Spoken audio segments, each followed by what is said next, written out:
Hey there, rock stars. Sarah Rockin' Robbins here, author of the best-selling book, Rock Your Network Marketing Business. You can get on Amazon or my site at sarahrobbins.com, and the creator of the CD series, the Rockstar Recruiting School, which is my system for network marketing success, and my leadership series, the Masterclass Edition. I am so glad you guys are here, and today I want to talk to you about a little root that can produce big fruit in your life. And that root is the root of rejection. I see it so many places within our business, times where people feel rejected and they allow a temporary disappointment to steal from their destiny. Times that maybe people tell you no, and I know it hurts, right? I get those a lot. Times that maybe somebody quits. And we ride the network marketing roller coaster where they're up, they're in and they like us and we're up, and, then they quit or they reject us and we're down. Or maybe times that we go through conflict within our business as well. So today I want to talk to you a little bit about that little root of rejection that can produce big fruit in our life.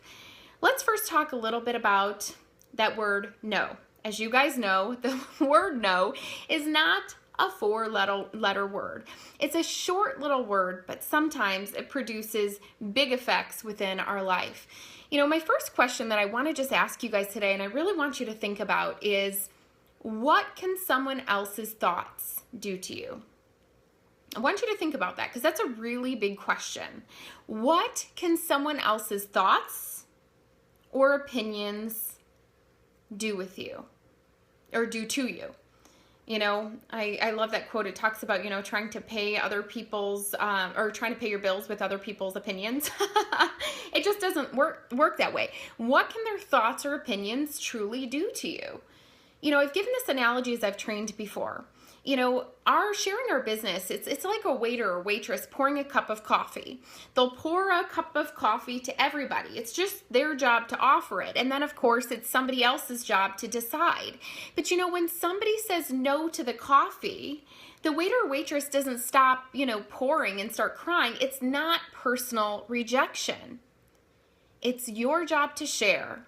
It's their job to decide. That's why on our last blog, I give you the 200 Reach Out Challenge. If you didn't see it, go take it at sarahrobbins.com. And I actually challenge you to 100 no's. So you can kind of reframe the idea of the word no. And it asks you to track that as well. It also helps you to see, too, how many no's it really takes to get a yes. But, throughout the training, I also shared with you this analogy.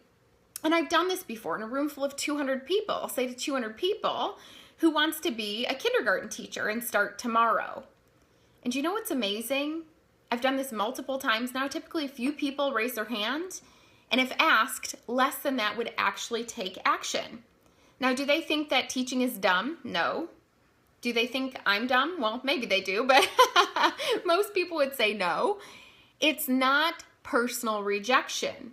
It's simply personal preference. No doesn't mean no forever. It might mean no, not now, or I don't know enough, or no, it's not for me. But again, if you get good at asking for referrals, no problem. Do you know anybody it would be great for? It takes away that immediate sting, and it continues on the conversation. So being an entrepreneur, it's not for everyone either. I really want you to reframe the way that you're perceiving the word no. It is not personal rejection. It is simply personal preference and timing too. Now let's talk a little bit about the areas of, the rejection that we feel when perhaps somebody quits. You've got two people, one person quits, that's half your team. Or perhaps you get in conflict with somebody within your organization as well. I work with a bunch of women, so I understand that. By the way, my husband, when people ask him, Phil, what do you do for a living? He says, I manage females' emotions. Isn't that funny? It's true. Okay, so, first and foremost, when somebody else quits and then you say you quit, you're allowing a temporary disappointment to determine your destiny. And to take it a step further, you're really allowing somebody else to determine your destiny. If you quit, you're saying no to your dream. You're saying no to your team and your future team. Don't walk out on your destiny just because somebody else decides that it's not the right opportunity or the right time for them. Okay? Also too, something else that I want to talk to you about is those conflicts that we face. I love this verse. It's in Galatians 1:10. You can read it. But it basically talks about the difference between pleasing people and pleasing God. You can't have both at the same time. You can't. You are never going to have a 100% approval rating. No leader does. Hello, have you been watching the recent presidential candidates, the debates, where it's at today? Guys, you're never going to have a 100% approval rating. But the great news is you have a great destiny on your life. Each and every one of you do. You have a great promise, a great plan for your life. Jeremiah 29:11, it's one of my favorite verses. It promises that. But you know what's amazing? The promise doesn't guarantee you the victory unless you step out and you walk in faith and you forge ahead. It's amazing because I shared the story of Moses and the Israelites, and regardless of your spiritual beliefs, it's a great leadership story. And it really talks about how Moses, basically he was a leader. He was called to lead the Israelite people out of bondage, out of slavery, into their promised land. And here's a crazy thing, you guys. God himself shows the Israelite people their promise. And at times, their journey didn't seem promising. Basically, they were released out of slavery, out of Egypt, into their promised land. They knew there was a great promise ahead, but they would face challenges along the way. And every time they faced a perceived challenge or a disappointment or rejection, they would take 2 steps forward and 1 step back. You see, being declared free doesn't make you free. I always say, you can take the Israelite out of slavery, but that doesn't mean that the Israelite took the slavery out of them. They were always in this place of bondage, in this place of complacency, wanting to go back to what was. What wasn't better. What was slavery. But what it was more comfortable. They were being complacent. They didn't want to face the challenges. They didn't want to face the no's. They didn't want to face the rejection. They didn't want to face defeat. We don't want to face the pressure in life. And so sadly, did you know most of them, including Moses, the leader, did not make it to their promised land? And that sounds crazy because when you think about it, if I asked you, how many of you, if you knew there was something great ahead, you would allow somebody to just steal it from you? You would just allow them to snatch it from you. How many of you would allow people to steal from your kids? Well, essentially by you quitting because somebody else quits or somebody else thinks this about you, you had a conflict with so-and-so. By you quitting and saying, this isn't for me, I'm just going to take a step back. You know what? I'm just going to play small in my leadership. Who does that serve? It doesn't serve those that you love, your family. It doesn't serve those that you're meant to lead. It doesn't serve you either. You will never have a 100% approval rating. You simply won't. So here's the thing, guys.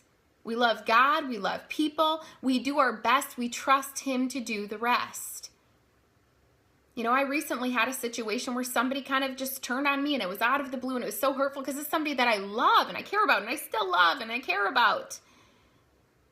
But the thing is, I have a choice to sit here and play small, and to dwell, or to literally just outwardly love and continue to lead. The truth is, some of you are thinking, oh gosh, well, what if I lost this friendship or blah, blah, blah. The truth is, if they're a real friend, they're going to want to see you be the best that God created you to be. They'll want to see you be successful in business. They're going to want to see you grow in that area. They're going to help you to grow in that area. They're going to love you. They're going to extend grace to you. They're going to communicate with you. You have to really ask yourself, what, how are you responding to it? I always say responsibility. It's our ability to respond. Sometimes God isn't so concerned with these situations as he is in how we respond to the situations. He's not concerned in changing the other person. He's concerned with changing you. Do you know the purpose, the reason why the Israelites face this pressure? It was to change them. It was to refine them. It was to cause them to draw closer to God and to bring them into their destiny, their promised land. Each one of you has a great promise, and there is purpose for the pressure that you face today. You can allow it to defeat you. You can allow it to derail you, or you can allow it to grow you. Uproot the very thing that's been holding you down so you can grow into the leader that you are destined to be. Guys, I want to share with you, I shared with you that I was going through a recent conflict. I was feeling super down about it. And it's hard sometimes not to beat ourselves up and to, feel responsible, or what can I do different? And when you apologize to somebody 8 million times over and they still don't listen, or whatever the case may be. Some of you are struggling with the root of rejection so deep that it is literally paralyzing you and causing you to not move ahead into your destiny. And if that's you, I want to recommend a book to you that I did not write, so therefore I gain absolutely zero, nothing from it. But I know that I am called here to be a light. I know that I am called to help to lead people into their destiny. I've shared so many times where people have come against me. I've got a lot of cyber bullies. Being a woman in business, you face a lot of haters. Some of you guys saw. There was a woman who posted before and after pictures of me, before baby, after baby, talked about how old I looked now, and talked about my weight and this, that, and the other. And here's the thing. I could easily get offline and play small and say, you know what? Maybe this isn't for me. I just can't stand the attacks every day. I get crazy stuff. People telling me, oh, you've got moles and you're in skincare. Oh, there's a picture of you with a crack of your cleavage. You must not be a Christian. Guys, I get all sorts of crazy things. Just crazy. And I could allow that to derail me. And I could say, you know what? It would have been easier. It would have been easier being a kindergarten teacher, going back to the place of complacency. Was it really easier facing the loss of my job? No. It would just be easier if I stay offline. No, I refuse to dim my light. I will let my light shine so I can be a light and a blessing to other people. That is what I'm called to do, to empower other women and, of course, men in business and watch you walk out your destiny, your God-given destiny on this planet. I refuse to play small because of other people. I refuse to quit because somebody else wants me to quit. I refuse to sit in a hole because, somebody else said something bad about me. Guys, don't pick on me online, because I tell you what, I just keep bouncing back. I know what God has called me to do. I know my plan. I know my purpose. And I will allow no one else to steal from my destiny. I will allow nothing else to steal from my leadership or my legacy. When I make decisions, I think about, how does this affect my son? What type of leader will he see me become? That's the truth. We've got to be thinking about leadership. We've got to be thinking about legacy. So I wanted to recommend this book to you. If you are really struggling with the root of rejection, somebody tells you no, and you know what? I'm out. Somebody quits, you quit. You face conflict and you start to say, you know what? This isn't for me anymore. It would have been easier going back to that thing. You know how that ended for Moses and the Israelites. They didn't make it to their promised land. Egypt wasn't better. Your old situation, it's not better. You got into your business because you wanted your situation to change. Don't forget that. If you are finding yourself in a place where you are so paralyzed, and I know because I've been there, and I'm going to be honest, and you literally feel like, you know what, I can't breathe, can't get out of bed, can't face this situation one more day, I can't face this person pressuring me, harassing me, telling me no, whatever, I want you to get this book. I have nothing to do with it. It is just changing my life. It is, you guys should see, it is highlighted in and out. It is called The Root of Rejection. It is by Joyce Meyer. It is faith-based. I want to warn you of that. But if you follow me, then you know that I recommend and sometimes share faith-based teaching. Guys, get this book. There's so many great lessons in it that can totally rock your world, uproot the root of rejection, and change your life. I desire for you to be free and to walk into true freedom and the total plan and destiny that God has for your life, because it is great. I want you to go for it, to totally run toward your freedom and to uproot that rejection in your life. All right, guys? I'm so excited for you. Guys, I know that you know somebody who needs this message. If you know somebody who does, tag them below. Share it on your team pages. It is time that we are no longer derailed by temporary situations, circumstances, disappointments, and defeat. We need to be driven by our dream and the great promise and destiny that each one of you have in your life. Have a great day, guys. God bless, and goodbye for now. I love you, and I believe in you.